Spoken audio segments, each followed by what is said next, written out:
शाम का समय था। आसमान हल्के काले नीले गुलाबी रंगों में रंगा हुआ था। बादल शोर मचाते इधर से उधर भाग रहे थे। गोधूली की इस बेला से अनन्या को एक खास लगाव है। हाथ में चाय का कप लिए वह बालकनी में खड़ी थी। नभ में उमड़ते घुमड़ते बादलों की तरह उसके मन में भी तरह तरह के विचार आ जा रहे थे। कल उसके जीवन का एक बहुत बड़ा दिन है। वह 35 वर्ष की हो जाएगी। इतने बरस कैसे दौड़ते भागते बीत गए, पता ही नहीं चला। वह सोचने लगी, जब वह छोटी थी तो पिताजी उसके जन्मदिन बहुत धूमधाम से मनाते। आज मेरी लाडो का जन्मदिन है, देखना कोई कमी ना रह जाए। पिताजी से कहते, कल उसका जन्मदिन है और यही घर उसे काटने को तोड़ रहा है। अब वह इस घर में निसंतान अकेली है। न अब पिताजी है, न माँ, और ना ही उसका छोटा भाई। अनन्या का भाई उसके जन्म के 10 वर्ष बाद हुआ। उनका प्यारा सा आशियाना खुशियों से भर गया था। लेकिन कहते हैं ना, खुशियों को गम में बदलते देर नहीं लगती। एक दिन वे सभी अपनी नई कार में घूमने जा रहे थे। अचानक एक ट्रक ने पीछे से उनकी कार को टक्कर मार दी। उसके बाद क्या हुआ अनन्या को याद नहीं। उसकी आंखें सीधे हॉस्पिटल के बेड पर खुली। इस हादसे में उसके पिताजी चल बसे। पिताजी की मौत के बाद माँ तो जैसे सुन्न हो गई। जो भी घर पर आता कहता, बेटी अब तुम ही इस घर का बेटा हो, तुम्हें ही सारी जिम्मेदारी संभालनी है। अपनी माँ और छोटे भाई का ध्यान रखना। इस दुर्घटना के समय अनन्या की उम्र 19 वर्ष थी और वह कॉलेज के सेकंड ईयर में थी। जीवन के कठोर यथार्थ से उसका कभी वास्ता नहीं रहा। लेकिन आज नियति ने उसे पथरीली जमीन पर लाकर पटक दिया। ऐसी विषम परिस्थिति में अनन्या ने हार नहीं मानी। उसने ठान लिया कि चाहे कुछ भी हो जाए, लेकिन वो अपनी जिम्मेदारियों से पीछे नहीं हटेगी।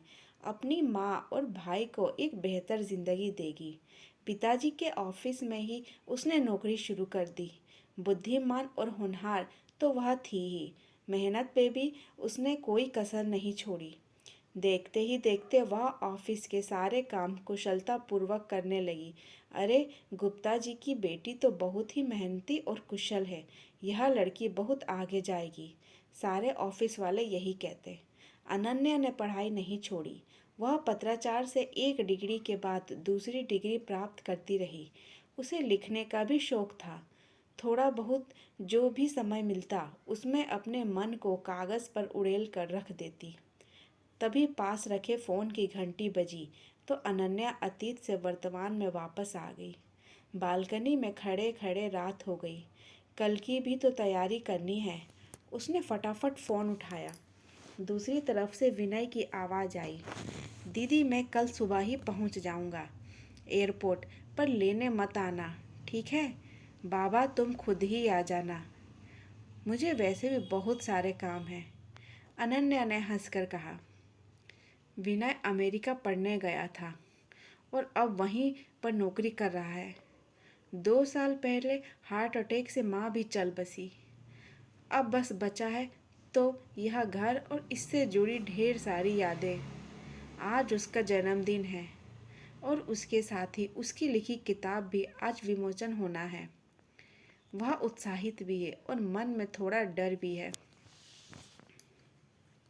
अपनी किताब के विमोचन के लिए जब वह समारोह में पहुंची तो माइक पर एक गंभीर लेकिन आकर्षक आवाज ने अनन्या का सारा ध्यान अपनी ओर खींच लिया। अरे, यह तो प्रसिद्ध लेखक अनुराग है। मैंने तो इनकी लिखी सारी पुस्तकें पढ़ी हैं। अनन्या ने साथ बैठे विनय से कहा। उसकी लिखी किताब का विमोचन भी अनुराग ने ही किया। बहुत अच्छी लिखती है, आप बहुत परिपक्व साथी सुलझा हुआ। भाषा पर भी पकड़ उम्दा है आपकी। ऐसे ही लिखते रहिए। मुझ जैसे बहुत से लोगों को आपकी अगली किताब का इंतज़ार रहेगा। अनुराग लगातार अनन्या की तारीफ करता जा रहा था और वह सकुचाए जा रही थी। ऐसा नहीं है कि किसी ने पहली बार उसकी तारीफ की, लेकिन अनुराग के मुंह से अपनी तारीफ सुनकर उसे कुछ अलग सा महसूस हो रहा था।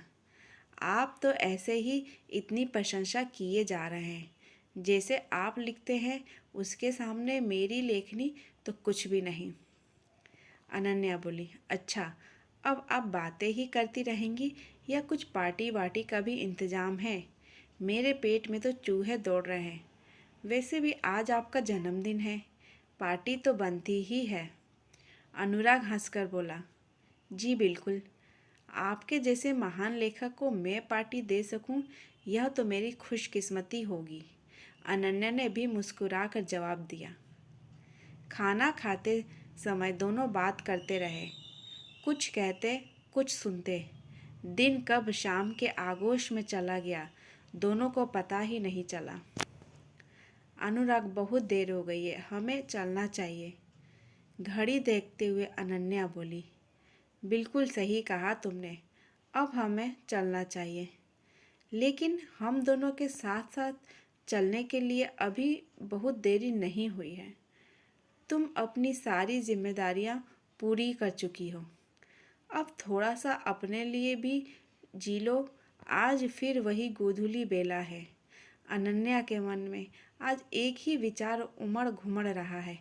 वह है अनुराग का एक ही भाव, और वह भाव है प्रेम का, समर्पण का।